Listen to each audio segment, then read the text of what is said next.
Olá, queridos, graça e a paz do nosso Deus. Vamos estudar um pouquinho a palavra do Senhor. Quero refletir com vocês hoje uma palavra muito especial que Deus colocou no meu coração, que está relatada no livro de Atos, capítulo 16, verso 19, que fala sobre, em primeiro lugar, que o Senhor verdadeiramente, Ele cuida dos seus filhos, Ele cuida de cada um de nós. O homem promete, não cumpre, mas Deus, Ele é fiel e verdadeiro. E a palavra do Senhor diz que Ele estaria conosco em todos os momentos, jamais nos abandonaria. Isso é uma grande verdade. E eu vejo isso através dessa história, aonde conta um momento em que Paulo e Silas foram colocados na prisão. Um momento aonde a história nos mostra toda uma situação em que Paulo e Silas, dois homens grandes, dois homens servos de Deus, passaram por situações bem difíceis. E a gente observando a história, ela fala sobre toda uma situação. Paulo e Silas, eles já vinham ali pregando a palavra de Deus. Eram servos do Deus eterno. E eles estavam ali porque eles haviam recebido o chamado do Senhor para pregar as boas novas de salvação. E eles estavam em um lugar, em uma cidade, e ali relata, antes da prisão de Paulo e Silas, que existia uma moça que tinha um espírito de adivinhação.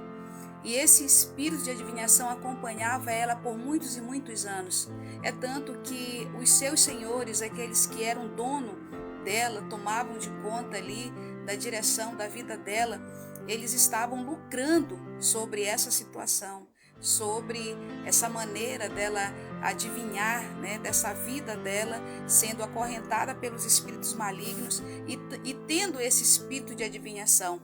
Então, em um certo momento, a palavra do Senhor diz que ela acompanhava os dois servos de Deus, mesmo de longe, e eles, os próprios espíritos ali, faziam com que ela abria a boca, e declarava ali ser os dois homens servos do Senhor. Eles eram servos de Deus e ela sempre falava: olha ali, eles são servos do Deus vivo. E por muito tempo, até que Paulo então expeliu o demônio daquela jovem.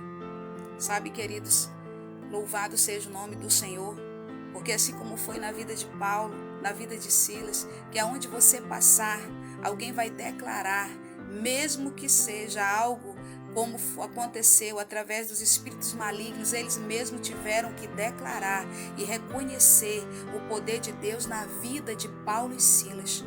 Quantas vezes nós professamos o nome de Deus, mas dentro de nós muitas pessoas não enxergam essa verdade, não enxergam o poder de Deus, porque a Bíblia diz também que existem muitos falsos profetas, e existe mesmo.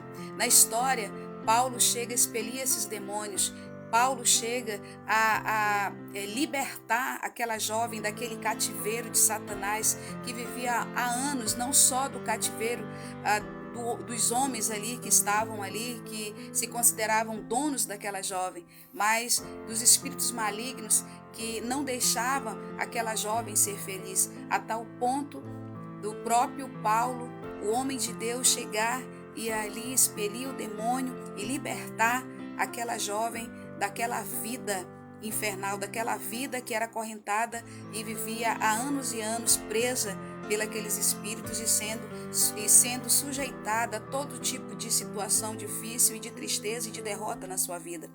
E eu acredito muito que Deus, Ele nos chamou, Deus, Ele nos chama para a luz. E Paulo e Silas tinham essa luz. Muitas pessoas estão vivendo um evangelho falsificado, um evangelho falso, um evangelho em que as pessoas ali professam o nome de Deus, mas não têm vida com Deus porque não faz diferença na vida de ninguém.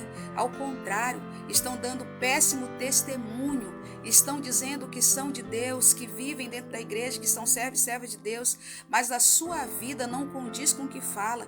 E as pessoas, queridos irmãos, elas prestam bem atenção e somos cobrados, porque somos chamados por Deus para pregar a sua palavra e vivenciar também essa palavra. Antes de colocar essa palavra na vida de alguém, nós temos que colocar na nossa